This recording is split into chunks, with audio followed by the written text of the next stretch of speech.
baseball's unwritten rules and the old immigration system. Baseball has rules, official ones, written in the rule book. But any player will tell you the real game runs on unwritten rules. You don't flip the bat on a home run. You don't taunt the pitcher. You don't steal bases when you're already up by 10 runs. And if you break those rules, someone's putting a fastball in your ribs next inning. These aren't things the umpire enforces. They're just understood, respected. The game functions smoothly because everyone follows the code, even if it's never officially written down. Immigration had the same kind of unwritten rules. For decades, immigration in America worked the same way. Yeah, there were laws on the books, but in reality, it ran on unspoken agreements. Mexicans and Central Americans knew the deal. You came to work. You didn't demand paperwork. You went where labor was needed. Rural areas, farms, meatpacking, construction. You didn't crash social services. You worked, your kids got educated, and you kept your head down. Republicans got cheap labor. Democrats got a slow trickle of future voters. And because everyone followed these unwritten rules, the system functioned. Was it perfect? No, but it wasn't the disaster we see today. But just like in baseball, when someone breaks the code, everything changes. Trump came in and shattered the old playbook. He didn't just enforce the law, he went scorched earth with his rhetoric, calling immigrants rapists, criminals, and murderers. The Democrats, instead of playing smart, overcorrected, going full open borders in response. They had no choice. Trump was so extreme that they had to swing the other way. And when Biden won, the world heard the message loud and clear. America is open. And what followed? A migration crisis unlike anything we've ever seen. How the new wave of immigrants broke the system. But here's the real problem. This wasn't the same kind of immigration as before. The people coming now, they weren't farm workers. They weren't welders. They weren't meat packers. They were middle class in their home countries, and they weren't coming here to pick onions in Idaho. They expected work permits, city life, and a government safety net. The old unwritten rules were gone. And that's how the system collapsed. Next up, the Biden era, how the U.S. became a magnet for the entire world. The Biden era, how the U.S. became a magnet for the entire world. Donald Trump didn't do subtle. He came in swinging, calling illegal immigrants rapists, criminals, and murderers. It was blunt, it was unfiltered, and yeah, it was divisive as hell. But here's the thing. Democrats had to respond. They didn't have a choice. They had to go the exact opposite direction just to separate themselves from Trump. Instead of fixing immigration, they overcorrected. They didn't just loosen restrictions, they blew the doors off. The Biden era, America becomes the ultimate destination. Then Biden takes office. And here's where the world's biggest game of telephone. You know the game. You whisper a message in someone's ear, they pass it on, and by the time it goes around the table, it's completely different. That's exactly what happened with Biden and the border. In the US, Democrats were saying things like compassionate immigration policies and a more humane approach. But by the time that message reached South America, Africa, the Middle East, the only thing people heard was America is open, and they started coming by the millions. Over 10,000 people a day crashing the border. Record-breaking crossings. The entire world treating America like an open-door policy. Democrats were trapped. They couldn't shut it down. Now let's be clear. Democrats could have shut this down. They could have locked the border. They could have dropped the hammer and reversed course. But they didn't, and they couldn't, because if they cracked down, they'd be admitting Trump was right. And the progressive wing of the Democratic Party, they weren't about to let Christmas get canceled. They wanted open borders, and they got them. But this wasn't the same immigration wave anymore. But here's the kicker. It wasn't just Mexicans and Central Americans anymore. They came from the Middle East. They came from Africa. They came from China. They came from Venezuela. And they weren't coming to work the fields. They weren't looking for jobs in meatpacking plants. They weren't planning on a slow, hard-working path to citizenship. They came expecting something completely different. City life, social benefits, and immediate work permits. The old unwritten rules, gone. And with it, the entire system collapsed. But here's where it gets worse. The border wasn't just open. It became a business. The Mexican cartels figured out how to monetize the entire migration system. And Mexico, they turned into a transit state, taking a cut on both sides. Next up, how the cartels in Mexico turned migration into a multi-billion-dollar industry. The cartels, the Mexican government, and the broken pipeline. Opening, the border was no longer just open, it became a business. Here's where it gets worse. The border wasn't just open. It became a business. The Mexican cartels figured out how to monetize the entire migration system, turning illegal immigration into a multi-billion-dollar industry. And Mexico? They turned into a transit state, taking a cut on both sides. The cartels weren't just smuggling people anymore, they were recruiting. This wasn't just Mexicans and Central Americans sneaking through the desert. Cartel recruiters were operating in Africa, Asia, and the Middle East, actively advertising the U.S. as the land of free entry. It was like they became international travel agents, offering a package deal. Pay us, we'll get you to Mexico. And from there, the border is wide open. The cheat code, say asylum, and you're in. And then they figured out the cheat code. Don't sneak across, just say you're a political refugee. Say asylum and you're in. Your case won't get in front of a judge for years, if ever. The cartels weren't just moving people to the US, they had infrastructure inside the country.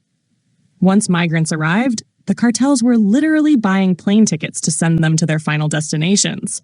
No documents? No problem. If you claim asylum, you don't need them.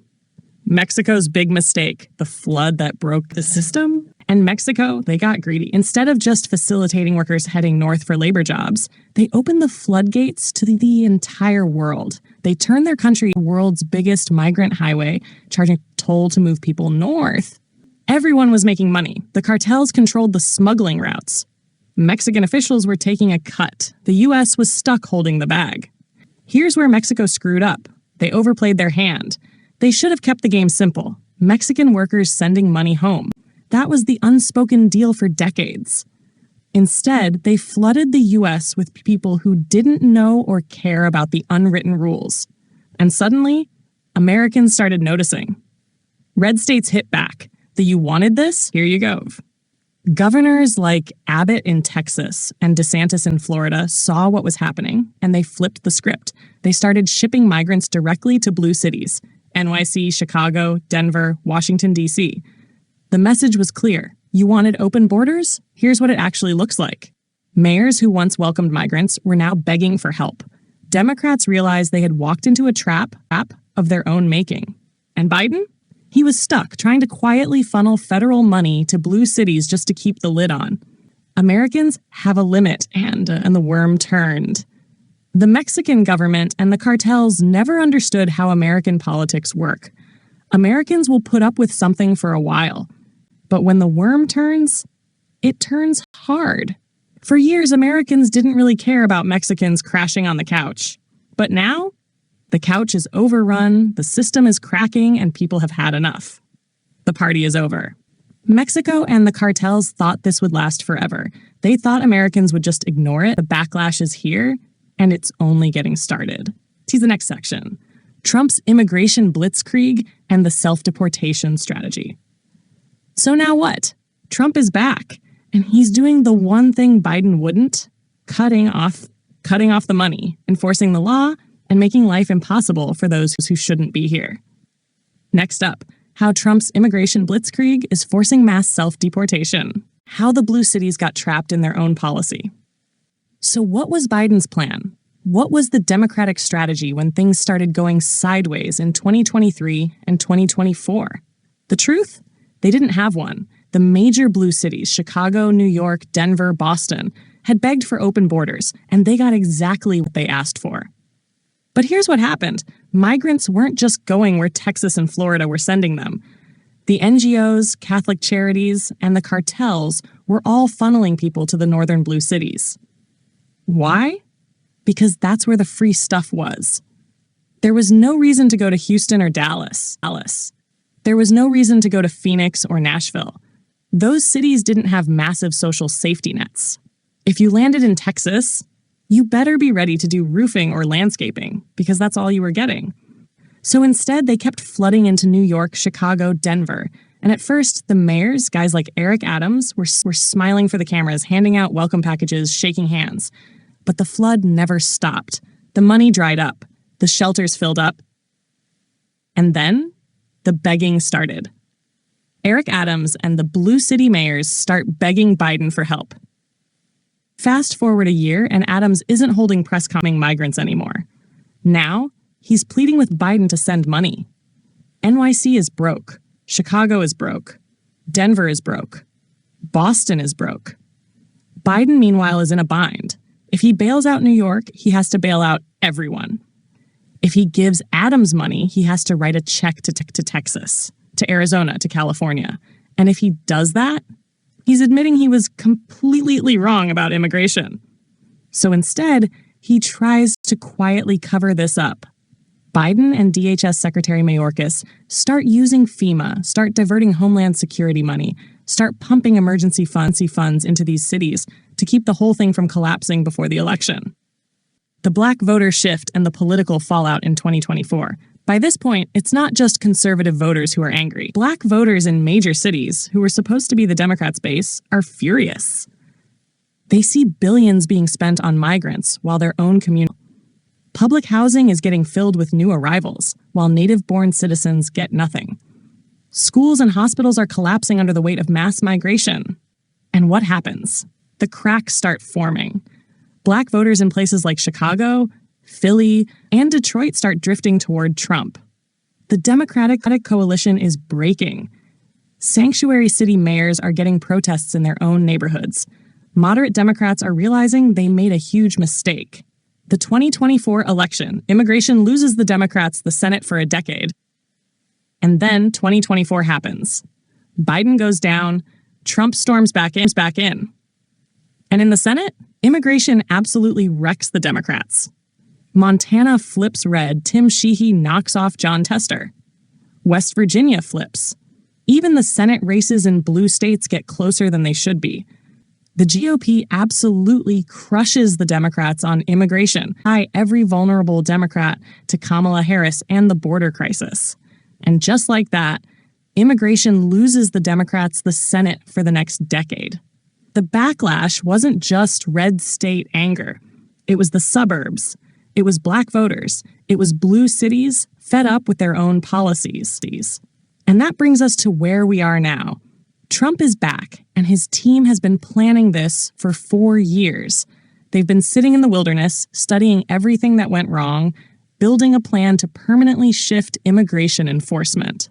The Trump immigration blitz begins. So now the question is, what's Trump actually doing? He didn't just step back in and restart his old policies. He came in with a war plan.